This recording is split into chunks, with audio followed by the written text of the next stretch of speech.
Hello dear students, माझे नाव आहे विद्या जोशी आणि आज आपण क्लास 10 मधील मॅथ्स 1 आणि मॅथ्स 2 मधील सर्वात जास्त डिफिकल्ट वाटणारा चॅप्टर म्हणजे सर्कल स्टार्ट करणार आहोत.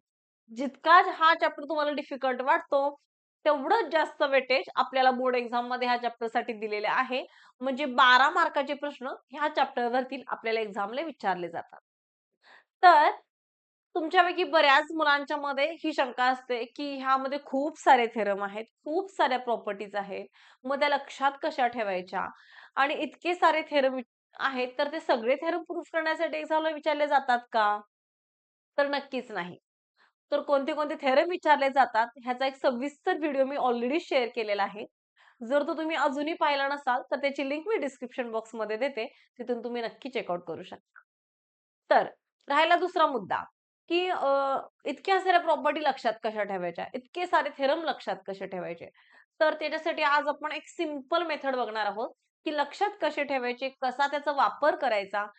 मॅथ्स म्हणजे काय आहे, की सगळ्याच गोष्टी पाठ करायच्या नसतात. ओके. तर मॅथ्स फक्त समजून घेण्यावर चालतं. जितकं तुम्हाला समजेल तर तेवढं तुम्हाला ते अप्लाय करायला ईझी जातं. तर आजच्या ह्या व्हिडिओमध्ये आपण ह्या चॅप्टरला अतिशय व्यवस्थित कन्सेप्ट वाईज क्लिअर करणार आहोत. हा व्हिडिओ खूप मोठा होईल, यासाठी ह्याचे मी 2 पार्ट करत आहे.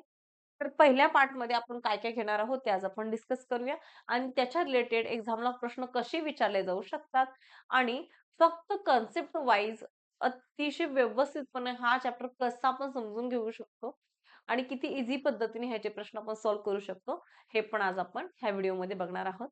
तर चला स्टार्ट करूया. सगळ्यात आधी ह्याचं आपल्याला बेसिक माहित आहे. जे सेंटर आहे, त्याला आपण काय तुम्ही कोणत्याही लेटरने डिनोट करू शकता. ओ-सी कोणत्याही लेटरने डिनोट करू शकता. ओके. कॉर्ड म्हणजे काय, रेडियस म्हणजे काय, डायमीटर काय, ह्या सगळ्या बेसिक गोष्टी आपल्याला माहित आहेत. त्यानंतर असतो की एक सेगमेंट असतो. सेगमेंट काय करतो, की सर्कलला 2 पार्टमध्ये डिव्हाईड करतो. असं नाही की इक्वल पार्ट वगैरे असं नाही. फक्त सर्कलला 2 पार्टमध्ये डिव्हाईड करतो आणि सर्कलला 2 पॉइंटमध्ये इंटरसेक्ट करतो. त्याला आपण म्हणतो सर्कल. अशी जी लाईन असते ती सर्कलला काय करते, इंटरसेक्ट करते. नेक्स्ट येते टँजंट. टँजंट काय असते, की सर्कलला एका पॉइंटमध्ये टच करते. काय करते? टँजंट काय करते, सर्कलला एका पॉइंटमध्ये टच करते. त्याला आपण काय म्हणतो, टँजंट म्हणतो. ठीक आहे. ओके. ह्या 2 गोष्टी आपल्याला महत्त्वाच्या आहेत. त्यानंतर नेक्स्ट आहे की कॉन्सेंट्रिक सर्कल. कॉन्सेंट्रिक सर्कल म्हणजे काय, एकाच सेंटर मधून नंबर ऑफ सर्कल जेव्हा आपण ड्रॉ करतो, त्याला आपण काय म्हणतो, कॉन्सेंट्रिक सर्कल. सेंटर एकच असतो आणि नंबर ऑफ सर्कल आपण अशी ड्रॉ केलेले असतात. त्याला आपण काय म्हणतो, कॉन्सेंट्रिक सर्कल. एका सेंटर मधून नंबर ऑफ सर्कल आपण ड्रॉ करतो. ठीक आहे. हे ह्याचं आहे बेसिक. त्यानंतर एक महत्त्वाचं म्हणजे काय, की कोणत्याही 3 नॉन कोलिनियर पॉइंट मधून. नॉन कोलिनियर म्हणजे काय, की जे एका सरळ रेषेमध्ये नाहीयेत. अशा 3 नॉन कोलिनियर पॉइंट मधून आपण एक सर्कल ड्रॉ करू शकतो. बट 3 कोलिनियर पॉइंट मधून आपण एक सर्कल ड्रॉ करू शकत नाही.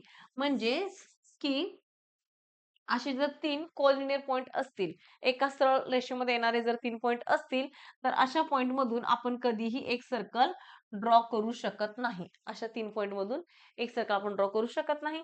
पण ते नॉन कोलिनियर असतील, तर आपण नक्कीच त्याच्यामधून एक असा सर्कल ड्रॉ करू शकतो. ओके. हे याचं आहे basic.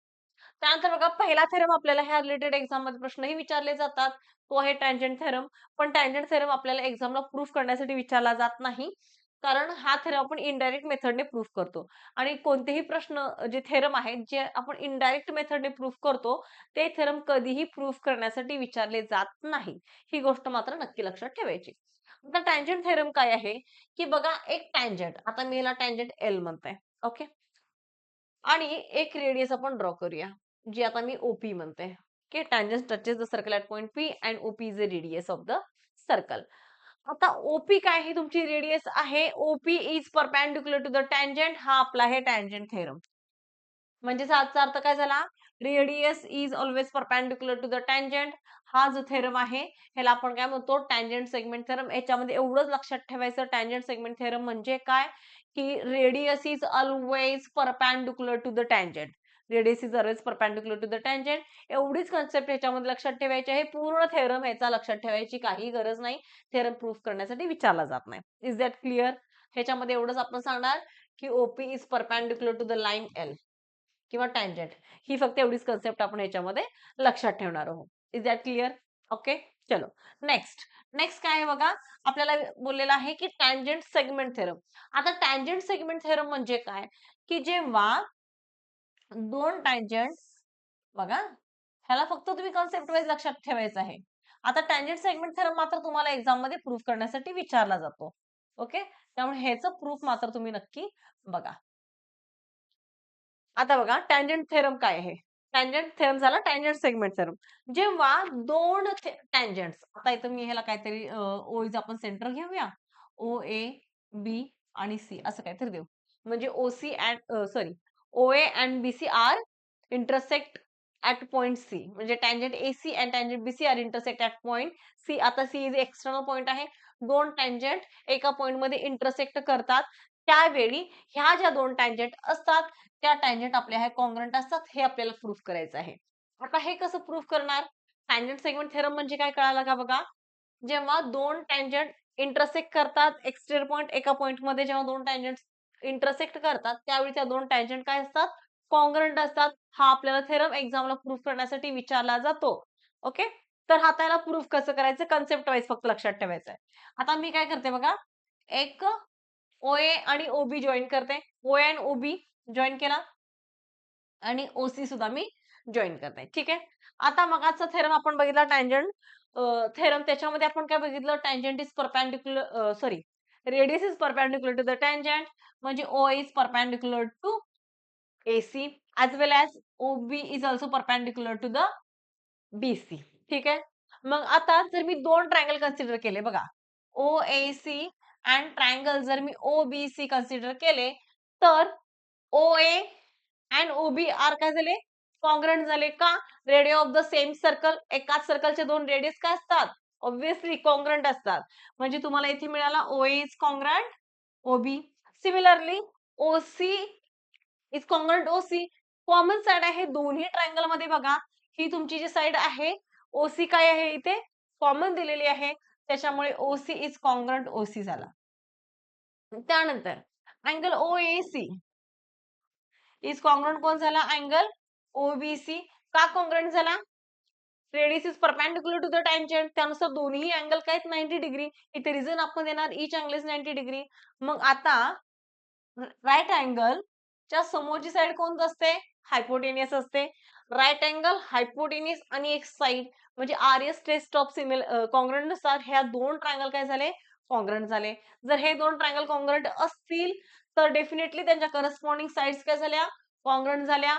Bye CSCT corresponding sides of congruent triangles are also congruent. Okay, when two triangles are congruent then their corresponding sides are also congruent. त्यानुसार OC is congruent झाला तुमचा BC. Is that clear? समजलं? अशा पद्धतीने आपण proof करू शकतो की का OC आणि OB काय हे कॉन्ग्रंट आहे. म्हणजे तुमचा टँजंट सेगमेंट अशा पद्धतीने आपल्याला प्रूफ करता येतो. हे समजलं? चला नेक्स्ट काय सांगतो आपल्याला, टचिंग सर्कल थेरम. आता टचिंग सर्कल थेरम काय आहे? टचिंग सर्कल म्हणजे कोणतेही दोन सर्कल टच करतात. आता ते कसे करतात, एक तर इंटरनल टच करतील किंवा एक्सटर्नल टच करतील. जर समजा की दोन सर्कल जेव्हा एकमेकांना इंटरनली टच करत असतील असे, तर त्यांच्या जे रेडियस मधलं जे डिस्टन्स आहे, त्यांच्या रेडियस मधलं जे डिस्टन्स आहे ते डेफिनेटली काय असतं, डिफरन्स बिटवीन देअर सॉरी त्यांच्या सेंटर मधलं जे डिस्टन्स आहे ते काय असतं, डिफरन्स बिटवीन देअर रेडियस असतं. म्हणजे आता समजा हा थोडासा सर्कल मी छोटा काढते हा.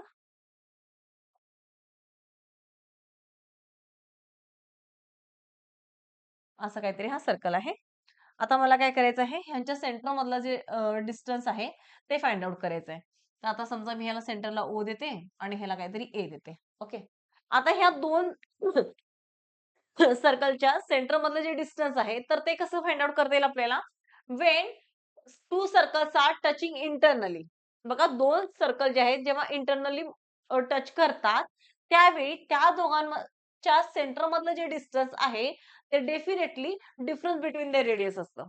काय असतं, डिफरन्स बिटवीन देअर रेडियस. म्हणजे आता समजा की हा इथे पॉईंट मी C देते, तुमचं OA चं डिस्टन्स किती असणार आहे, O is equal to OC minus AC. OC minus काय येणार आहे तुमचा AC. म्हणजे बघा ओसी काय झाली, पूर्ण मोठ्या सर्कलची रेडियस झाली आणि छोट्या सर्कलची रेडियस तुमची एसी आहे. म्हणजे दोन सर्कलचं डिस्टन्स जे आहे when two circles are touching each other, then difference between their radius हे त्याचं आहे आन्सर. आता सिमिलरली जेव्हा दोन सर्कल एकमेकांना एक्सटेरियर पॉइंट मध्ये इंटरसेक्ट करत असतील असे इंटरसेक्ट मध्ये टच करत असतील, जेव्हा दोन सर्कल एकमेकांना एक्सटर्नल पॉइंट मध्ये जर टच करत असतील, तेव्हा त्यांच्या दोन्हीही सेंटर मधलं जे डिस्टन्स आहे ते काय असतं, डेफिनेटली त्यांच्या रेडियसच्या ऍडिशन एवढं असतं. म्हणजे आता two circles are touching each other at point B, then the distance between their centre is equal to O B plus B C असणार आहे. O B is the radius of first circle and BC is the radius of the another circle. If two circles are touching in externally, then the distance between their center is sum of their radius. समजलं? ह्यालाच आपण म्हणतो theorem of touching circle. त्यानंतरचा next theorem आपल्याला विचारला जातो. त्यानंतरचा next theorem आहे कुठला आहे, property of sum of measure of arc. Property of sum of measure of arc. Arc म्हणजे काय बघा, आर्क काय असते की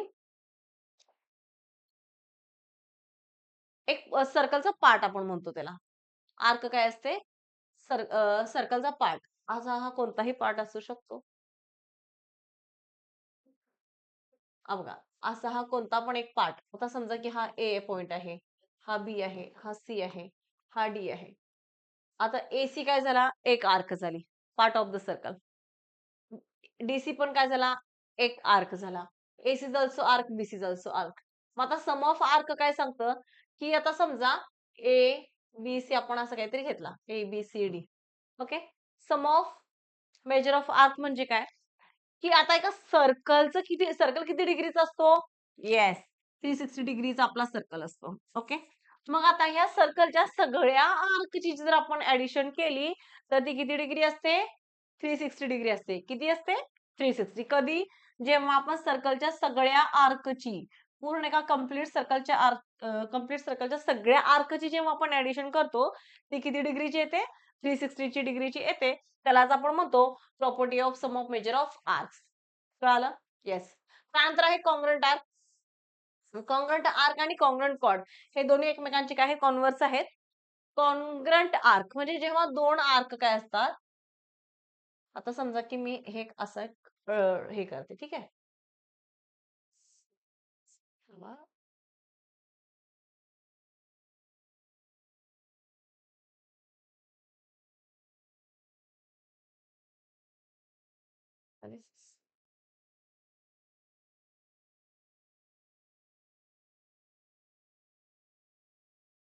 आता बघा, जर तुमचा आर्क कॉन्ग्रंट असेल तर इथे देते ओ ए बी सी.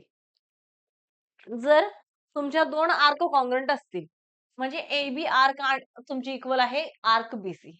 ए बी कॉन्ग्रंट कोण आहे, आर्क बीसी जर दिलेला आहे तर आपल्याला सांगायचं आहे ए बी कॉन्ग्रंट कॉड ए बी कॉन्ग्रंट कॉड बीसी आहे. आता हे कसं, आता बघा जर दोन ट्रायंगल आपण कन्सिडर केले ए O B and O B O C, ह्याच्यामध्ये काय आहे, एक आर्क जी तुमची सॉरी आर्क कोणती आहे, A B. A B arc same आहे कुणाशी, आर्क बीसी ची. म्हणजे त्यांचे सेंट्रल अँगल सुद्धा काय असणार आहे, सेम असणार आहे. बरोबर. कारण ए ओ सी हा सेंट्रल अँगल आहे तो त्याच्या करस्पॉन्डिंग आर्क इतकाच असतो. बरोबर. आणि ज्यावेळी दोन आर्क तुमचे सेम आहे तर त्यांचे दोन सेंट्रल अँगल सुद्धा काय झाले, सेम झाले. मग जेव्हा आपण triangle A O B and triangle B O C consider करतो त्यावेळी काय येतं बघा, angle A O B is equal to angle B O C. AO is equal to OC. का, radius of the same circle. एका सर्कलचे दोन radius काय असतात, कॉन्ग्रंट असतात. BC is OB is equal to OB. Okay, radius of the same circle. मग ह्यानुसार SAS taste नुसार ह्या दोन ट्रायंगल काय झाले, कॉन्ग्रंट झाले. बघा SAS या टेस्ट नुसार हे दोन ट्रायंगल काय झाले, कॉन्ग्रंट झाले. जर दोन ट्रायंगल कॉन्ग्रंट असतील तर डेफिनेटली त्याच्या करस्पॉन्डिंग साइड काय असतात, कॉन्ग्रंट असतात. ह्यानुसार तुमचा ए बी कॉन्ग्रंट कोण झाला, बीसी झाला. By CSCT corresponding sides of a congruent triangle. समजलं? अशा पद्धतीने आपल्याला हा थेरम प्रूफ करायचा आहे. आता नेक्स्ट थेरम आहे कॉन्ग्रुएंट कॉर्ड. आता ह्याच्यामध्ये आपल्याला जर कॉर्ड कॉन्ग्रुएंट दिलेले आहेत, सेम डायग्राम आपण कन्सिडर करूया. आपल्याला इथे दिलेला आहे आर्क कॉन्ग्रुएंट फाइंड आउट करायची आहे आणि कॉन्ग्रुएंट कॉर्ड दिलेला आहे. एक मिनिट.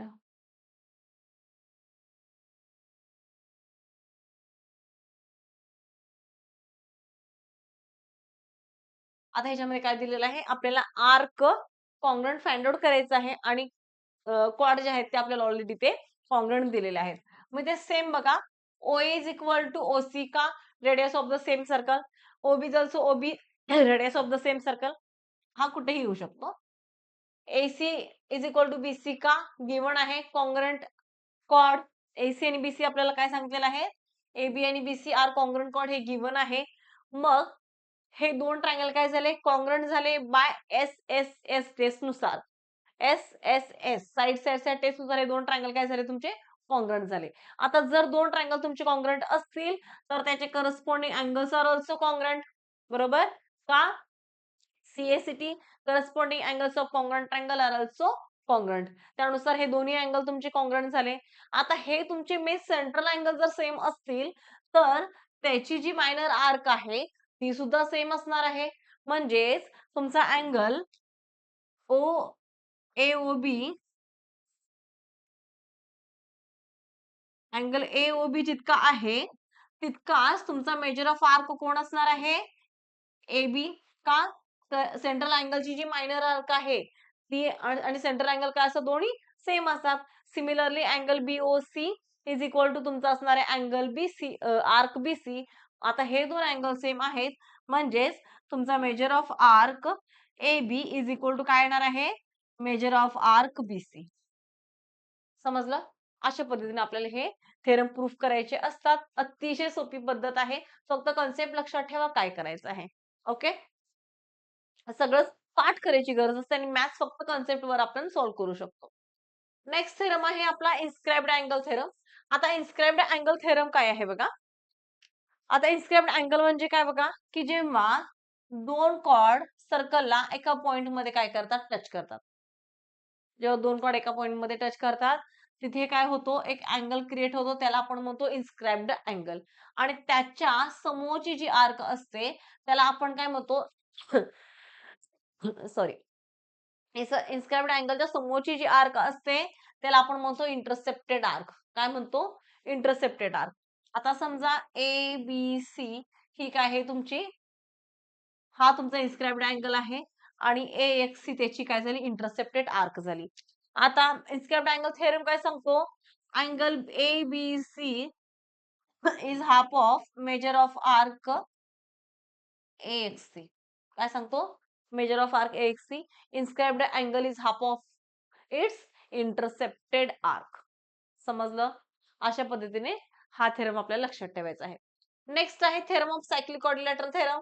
सायक्लिक क्वाड्रिलॅटरल म्हणजे काय, की ज्या क्वाड्रिलॅटरलचे चारही व्हर्टेक्स सर्कलवर असतात, ज्या क्वाड्रिलॅटरलचे चारही व्हर्टेक्स ज्या सर्कलवर असतात त्याला आपण म्हणतो सायक्लिक क्वाड्रिलॅटरल. आणि सायक्लिक क्वाड्रिलॅटरल थेरम म्हणजे काय, की जेव्हा हे जे चारही पॉइंट सर्कलवर असतात त्यावेळी त्यांचे अपोजिट अँगल्स जे आहेत ते काय आहेत, सप्लिमेंटरी आहेत. सप्लिमेंटरी म्हणजे काय, की त्या दोन अँगलची ऍडिशन तुमची ते 180 डिग्री दिलेली 180 डिग्री असते. म्हणजे समजा ABCD cyclic quadrilateral, then angle A plus angle C is equal to तुमचा झाला 180 degree. Angle D plus angle B is equal to झाला तुमचा इथे 180 डिग्री. समजलं? हे फक्त आपल्याला इथे प्रूफ करायचं आहे. ओके, आता ह्यावरील आपण थोडेसे क्वेश्चन डिस्कस करूया. बघा काय दिलेलं आहे, segment RN and segment RN and segment RN हे काय आहेत, टू टँजंट्स आहेत of a circle with centre O.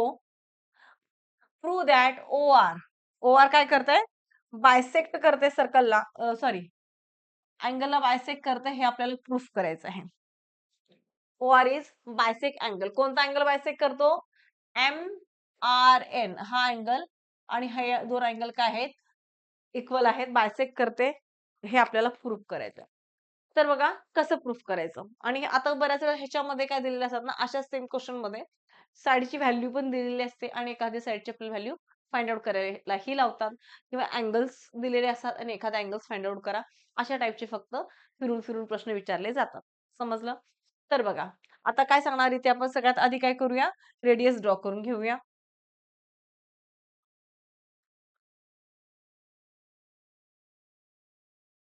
बघा ON आणि OM आपण ड्रॉ केला. आता ह्याच्यामध्ये आपल्याला हे प्रूफ करायचंय बरोबर. मग आपल्याला दोन ट्रायंगल कन्सिडर करावे लागतील. Triangle ONR and triangle OMR. ठीक आहे. हे दोन ट्रायंगल आपल्याला कन्सिडर करावे लागतील. तर ह्या ट्रायंगल मध्ये बघा ON आणि OM दोन्ही काय आहेत? काय आहेत? कॉन्ग्रंट आहेत का? Radii of the same circle. ठीक आहे. सिमिलरली इथे काय आहे?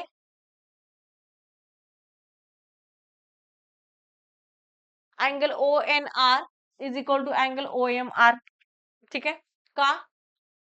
Each angle is 90 degree. Radius is perpendicular to the tangent. Similarly, तुम्ही आता ही साइड घेऊ शकता, tangent sine तिथे वापरू शकता किंवा tangent segment थेट वापरू शकता किंवा इथे OR is equal to OR का कॉमन साइड असंही घेऊ शकता आणि तिथे तुम्ही सांगू शकता की by RHS right angle hypotenuse side नुसार हे दोन ट्रायंगल काय झाले तुमचे कॉन्ग्रंट झाले. आता हे जर दोन तुमच्या ट्रायंगल कॉन्ग्रंट असतील तर त्याचे करस्पॉन्डिंग अँगल्स जे आहेत ते सुद्धा काय आहेत कॉन्ग्रंट आहेत. म्हणजे अँगल NRO इज कॉन्ग्रंट कोणता झाला? काय सांगितलंय? MRN ना? MRN. हा कॉन्ग्रंट कोण झाला तुमचा अँगल? MRO झाला. ओके. हे दोन अँगल काय झाले तुमचे कॉन्ग्रंट झाले. आता हे जर दोन तुमचे अँगल कॉन्ग्रंट झालेले असतील ह्याचाच अर्थ काय झाला? OR ने काय केला? ह्या पूर्ण एका मोठ्या अँगलला दोन पार्ट मध्ये डिवाइड केले. बरोबर का? अँगल तुमचा NRM काय असणार आहे? Angle ORN plus angle ORM असणार आहे. बरोबर? हो की नाही? आता हे जर दोन्ही अँगल सेम आहेत, ह्याचा अर्थ काय झाला? की ह्या मोठ्या अँगलला ह्या लाईन OR ने काय केलेलं आहे? बायसेक्ट केलेलं आहे. समजलं? आणि सेम तुम्ही NOM इथेही अशा पद्धतीने सांगू शकता. इथे पण आपण काय करणार? हे दोन अँगल म्हणजे अँगल NOR आणि अँगल MOR हे दोन काय करणार ते तुमचे आपण कॉन्ग्रंट आहेत असं दाखवणार. हे दोन अँगल कॉन्ग्रंट जर असतील तर काय असणार? इथेही सेम आपण अशा पद्धतीनेच प्रूफ करणार. NOM जो आहे तो काय आहे? Angle NOR plus angle MOR असणार आहे आणि हे दोन अँगल सेम असतील तर ह्याचा अर्थ काय झाला? OR न काय केलेला आहे? ह्या पूर्ण मोठ्या सर्कलला बायसेक्ट केलेला आहे. अशा पद्धतीने आपण हे इथे सांगू शकतो. समजलं? अशा पद्धतीने तुम्हाला हे प्रूफ करायचं आहे. चला आता नेक्स्ट काय दिलंय बघा. In triangle ORS is a equilateral triangle. Then prove that angle arc RS is congruent arc OS QS is congruent arc QR. आता ह्यामध्ये बघा आपल्याला काय सांगितलेलं आहे? एक सर्कल आहे त्याच्यामध्ये जो एक ट्रायंगल आहे तो इक्विलॅटरल ट्रायंगल आहे आणि जर इक्विलॅटरल ट्रायंगल असेल तर त्याच्या आपल्याला प्रॉपर्टी माहित आहे की all sides are equal. All sides काय असतात? इक्वल असतात. मग आणि ऑल अँगल्स असो इक्वल. बरोबर? आणि आपल्याला हेही माहिती आहे की इक्विलॅटरल ट्रायंगल मध्ये ईच अँगल किती डिग्रीचा असतो? 60 डिग्रीचा असतो. ओके. किती डिग्रीचा असतो? Each angle is 60 degree. आता 60 डिग्रीचा आहे हा अँगल. तर ह्याची समोरची जी आर्क असणार आहे कोणती? ही वाली आर्क QS ती पण काय असणार आहे? 120 डिग्रीची असणार आहे. बघा काय येतं? ऑल अँगल्स तुमच्या इथे सेम आहेत. म्हणजे त्यांच्या इंटरसेप्टेड आर्क पण काय झाल्या? सेम झाल्या का? Of course yes. बघा हे सेम आहेत. Angle O is equal to angle Q is equal to angle R is equal to angle S आहे. हे तिन्ही अँगल कॉन्ग्रंट आहेत. त्यांच्या समोरच्या आर्क इंटरसेप्टेड आर्क पण काय झाल्या? कॉन्ग्रंटच झाल्या. समजलं? ओके का? इंटरसेप्टेड आर्क काय असतात? Half of the inscribed inscribed angle is half of the intercepted arc अशानुसार हे आर्क पण आपण काय करू शकतो इथे प्रूफ करू शकतो. ते कसं बघा आता angle Q is equal to तुमचा काय असणार आहे angle R Q S is equal to half of the measure of arc R S झाली अँगल क्यू आर एस काय असणार आहे half of the measure of arc कोण झाला क्यू एस झाला त्यानंतर अँगल क्यू एस आर काय असणार आहे half of the measure of arc Q R okay मग आता अँगल क्यू आर एस दोन्ही सेम आहेत मग इक्वेशन फ्रॉम 1 to 3 हे तिन्ही आर्क सेम झाल्या का ऑफकोर्स येस सेम झाल्या अशा पद्धतीने आपल्याला हे प्रूफ करायचं आहे आता काय सांगितलेलं आहे बघा find measure of arc Q R S is equal to 240 degree आता क्यू आर एस म्हणजे आपल्याला कोणता कन्सिडर करायचा आहे हा आर्क हा एवढा आर्क आपल्याला कन्सिडर करायचा आहे क्यू आर एस ओके मग आता तो आर्क जो आहे हा क्यू आर एस कसा आहे तुमचा measure of arc Q R S म्हणजे काय असणार आहे is equal to measure of arc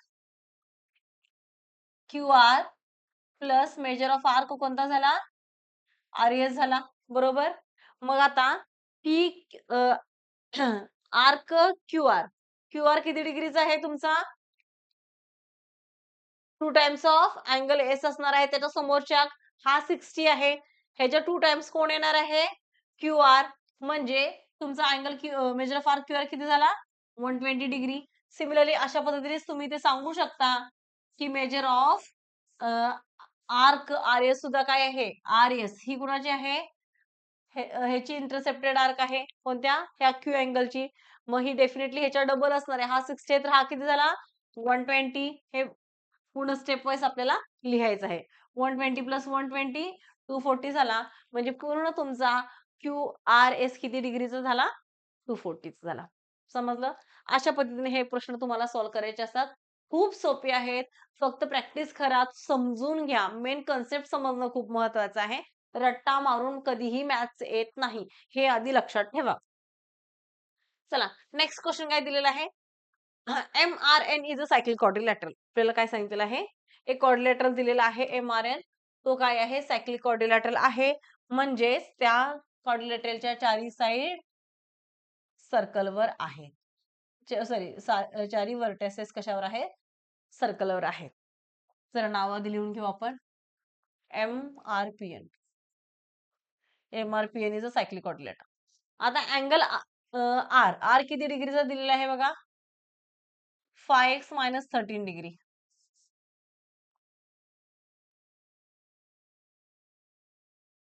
angle N किती दिलेला आहे 4x प्लस 4 आता find the measure of angle R and N R आणि एन ला आपल्याला मेजर करायचंय आता मग अशी आपण सायक्लिक कोऑर्डिनेटर थेरम एक बघितला त्याच्यामध्ये सांगितलं होतं की सम of opposite side opposite angles of cyclic coordinate is supplementary sorry opposite angles of cyclic coordinates are supplementary म्हणजे दोन opposite angles आता n आणि r हे अपोजिट आहेत का एकमेकांच्या ऑफकोर्स आहेत म्हणजे त्या दोघांची ऍडिशन किती असणार आहे 180 डिग्री असणार आहे हा आपला काय सांगतो सायक्लिक कोऑर्डिनेटर थेरम सांगतो म्हणजे angle of n plus angle of r किती झाला तुमचा 180 degree by cyclic coordinator theorem मग अँगल n किती दिलेला आहे 4x प्लस 4 आणि अँगल r किती दिलेला आहे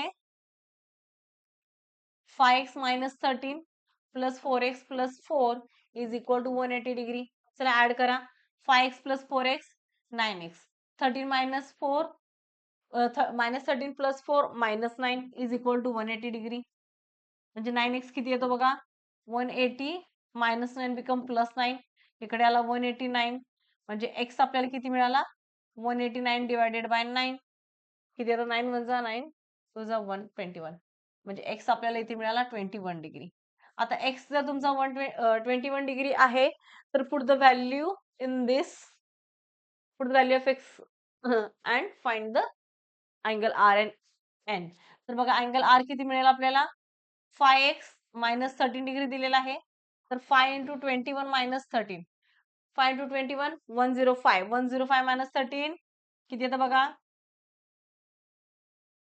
92 डिग्री म्हणजे आपल्याला अँगल आर किती मिळाला 92 डिग्री अशा पद्धतीनेच अँगल एन किती येईल हे मात्र तुम्ही मला कमेंट सेक्शन मध्ये सांगाल. ओके, समजलं? आता ह्यापैकी अशा रिलेटेड कोणते कोणते प्रश्न विचारले जाऊ शकतात बघा. एक तर अशा एक्स वाय मध्ये आपल्याला दिलेलं असेल. आता इथे आपल्याला फक्त अँगल आर आणि अँगल एन विचारलेला आहे. तर कधी कधी आपल्याला इथे बाकी रिमेनिंग टूच्या अँगलची ऍडिशन किती येईल हे प्रूफ करा, अशा टाईपचे प्रश्नही इथे विचारलेले जाऊ शकतात. ठीक आहे, मोस्टली आपल्याला असे अँगल वगैरे फाइंड करण्यासाठीच प्रश्न इथे विचारले जातात किंवा हा थेरम प्रूफ करण्यासाठीही विचारला जातो. नेक्स्ट क्वेश्चन काय आहे बघा. O is the center of the circle. Chord PQ. Chord PQ. Okay. म्हणजे ही वाली chord. Chord PQ is congruent to the sorry, chord विचारले ना. Chord PQ is congruent to the chord RS. Angle POR. POR म्हणजे आपल्याला हा central angle दिलेला आहे. तो दिलेला आहे आपल्याला किती डिग्रीचा? 70 डिग्रीचा. आणि काय सांगितलेलं आहे सॉरी आर्क RS किती डिग्रीची आहे? 80 डिग्रीची. म्हणजे ही वाली जी आर्क आहे ही वाली, ही किती डिग्रीची आहे तुमची? 80 डिग्रीची आहे. तर आपल्याला आर्क पी आर करायचं, म्हणजे बघा ही आर्क फाइंड आउट करायची आहे आणि पूर्ण आर्क ही QS वाली आपल्याला इथे फाइंड आउट करायची आहे. खूप सोपा प्रश्न आहे.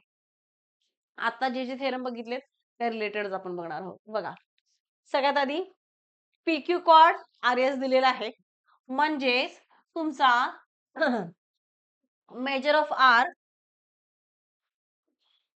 PQ इज ऑल्सो कॉन्ग्रंट कोणासोबत असणार आहे? आर्क RS सोबत असणार आहे, बरोबर? म्हणजे दोघांचा मेजर सेम असणार आहे का? येस. म्हणजे आता RS सेम किती आहे तुम्हाला दिलेला? Same 80 degree. म्हणजे तुमचा आर्क PQ सुद्धा किती आहे? मेजर ऑफ आर्क PQ किती झाला तुमचा? Of course 80 degree. का? मगाशी आपण थेरम बघितला होता ना कॉन्ग्रंट आर्क वाला. जेव्हा दोन आर्क त्याचे कॉन्ग्रंट असतात कोणत्याही सर्कलच्या, तेव्हा त्याचे रिमेनिंग सॉरी त्याचे करस्पॉन्डिंग आर्क जेव्हा दोन कॉर्ड्स कॉन्ग्रंट असतात तेव्हा त्याचे करस्पॉन्डिंग आर्क सुद्धा कॉन्ग्रंट असतात. त्यानुसार आपल्याला कॉन्ग्रंट RS कॉन्ग्रंट कोणासोबत मिळाला आपल्याला? आर्क PQ सोबत मिळाला. का? PQ आणि RS सेम आहे तर त्याचे करस्पॉन्डिंग आर्क सुद्धा काय झाल्या? कॉन्ग्रंट झाल्या. ठीक आहे. आता सेंट्रल अँगल आपल्याला दिलेला आहे POR 70 डिग्री आणि आपल्याला PR फाइंड आउट करायचंय. बघा, जो सेंट्रल अँगल हा नेहमी त्याच्या मायनर आर्क इतकाच असतो. बघा, ही त्याची मायनर आर्क झाली का? हा 70 डिग्री दिलेला आहे, म्हणजेच त्याची मायनर आर्क कोणती झाली? त्याच्या समोरची आर्क झाली, बरोबर? त्याच्या इतका असतो. म्हणजे इथे तुमचा मेजर ऑफ आर्क PR किती झाला? 70 डिग्री झाला, बरोबर? ओके. आता आपल्याला फाइंड आउट करायचं आहे QS. आता QS तुमचं किती असणार आहे बघा. सगळ्यात आधी major of arc PQ, PR आणि RS एवढा जर वरचा पार्ट आपण पूर्ण सर्कल मधून मायनस केला तर तुम्हाला हा खालचा पार्ट मिळेल का बघा. म्हणजे मेजर ऑफ आर्क QS मिळू शकतो का? ऑफकोर्स मिळू शकतो. म्हणजेच बघा, तुम्हाला पूर्ण circle measure of full circle किती आहे? 360 आहे. 360 मधून आपल्याला काय काय मायनस करावं लागेल? PQ काढावा लागेल, PR आणि RS ह्या तिघांना काढला तर आपल्याला QS मिळेल का? ऑफकोर्स मिळेल. तर कसं मिळेल बघा, हा किती आहे? 80 डिग्री. PR सॉरी PQ 80 आहे, PR 70 आहे, RS आणि PQ दोन्ही सेम आहेत. त्याच्यामुळे RS ऑल्सो 180 डिग्री. चला यांची ऍडिशन करा, किती येते बघा. 150 प्लस 80 230. ओके. आता फुल सर्कल किती डिग्रीचा आहे तुमचा? ऑफकोर्स 360 डिग्रीचा फुल सर्कल असतो. मग 360 मधून 230 डिग्री मायनस करा, किती येतं बघा? 130 डिग्री. 130 डिग्री म्हणजे तुमचा मेजर ऑफ आर्क QS किती झाला? 130 डिग्री. समजलं? अशा पद्धतीचे छोटे छोटे प्रश्न याच्यावरती विचारले जातात. खूप इम्पॉर्टंट आहेत आणि हे प्रश्न ऑलमोस्ट एक्झामला अशा टाइपचे प्रश्न विचारलेच जातात. आता ह्याच्यामध्ये समजा की सेंट्रल PR दिला असेल, सेंट्रल अँगल फाइंड आउट करा असं विचारलं जाऊ शकतं. ठीक आहे. फक्त थोडंफार इकडं तिकडं असं चेंज केलं जातं. बाकी अशा रिलेटेडच फक्त प्रश्न आपल्याला एक्झामला विचारले जातात. आता नेक्स्ट पार्ट एक आपण बघूया. बघा, find the value of A. आता ए कुठे आहे बघा. ट्रायंगल ADC मध्ये ADB मध्ये आपल्याला अँगल A येतो. आता जर मी ट्रायंगल कन्सिडर केले, ट्रायंगल ADB, तर त्याच्यामध्ये मला 2 अँगल दिलेले आहेत, बरोबर? मग डायरेक्ट सम करू शकतो का आपण? Definitely no. कारण हा जो अँगल दिलेला आहे अँगल ए, हा कोणता अँगल आहे? ह्या एबीसीचा अँगल आहे ए. ओके. पण एक क्लू दिलेला आहे बघा. क्लू काय दिलेला आहे? बीडी जो तुमचा आहे, तो काय आहे? डायमीटर आहे. बघा, बीडी आहे. सेंटर ओ मधून बीडी लाईन पास झाली का? येस झालीये. म्हणजे बीडी तुमचा इथे काय आहे? डायमीटर आहे. आणि आपल्याकडे एक थेरम आहे. Angle in semicircle is right angle triangle. बरोबर? म्हणजेच हा जर तुमचा डायमीटर असेल बीडी आणि हा पॉइंट जर तुमचा सर्कलर आहे, तर पूर्ण तुमचा अँगल DAB हा असणार आहे 90 डिग्री. का? Angle in a semi circle हा काय असतो? नेहमी राइट अँगल असतो. त्यामुळे BAD तुमचा किती डिग्रीचा झाला? 90 डिग्रीचा झाला. बरोबर? BAD किती डिग्रीचा झाला? 90 चा झाला. मग आता तुम्ही अँगल ए फाइंड आउट करू शकता. कसा? Sum of all angle of triangle म्हणजे ट्रायंगल ADB चे सगळ्या अँगलचे आपण ऍडिशन करू शकतो का? Angle A plus angle D plus angle B is equal to 180 degree. का? Sum of all angle of triangle is 180 degree. Angle A किती दिलेला आहे आपल्याकडे?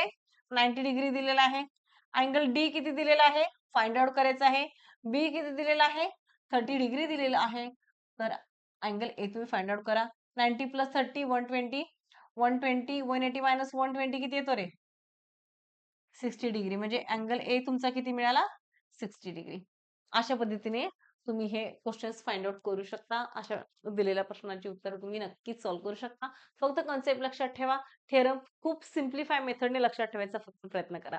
आय होप की आजचा व्हिडिओ तुम्हाला खूप आवडला असेल आणि सर्कलच्या पहिल्या पार्ट रिलेटेड ज्या तुमच्या मनामध्ये शंका असतील त्या नक्कीच क्लिअर झालेल्या असतील. तर व्हिडिओला लाईक नक्की करा आणि तुम्हाला अजूनही कोणत्या चॅप्टरमध्ये डाऊट आहे तर ते मला कमेंट सेक्शनमध्ये सांगायला विसरू नका आणि व्हिडिओ जास्तीत जास्त आपल्या फ्रेंड्ससोबत शेअर करा.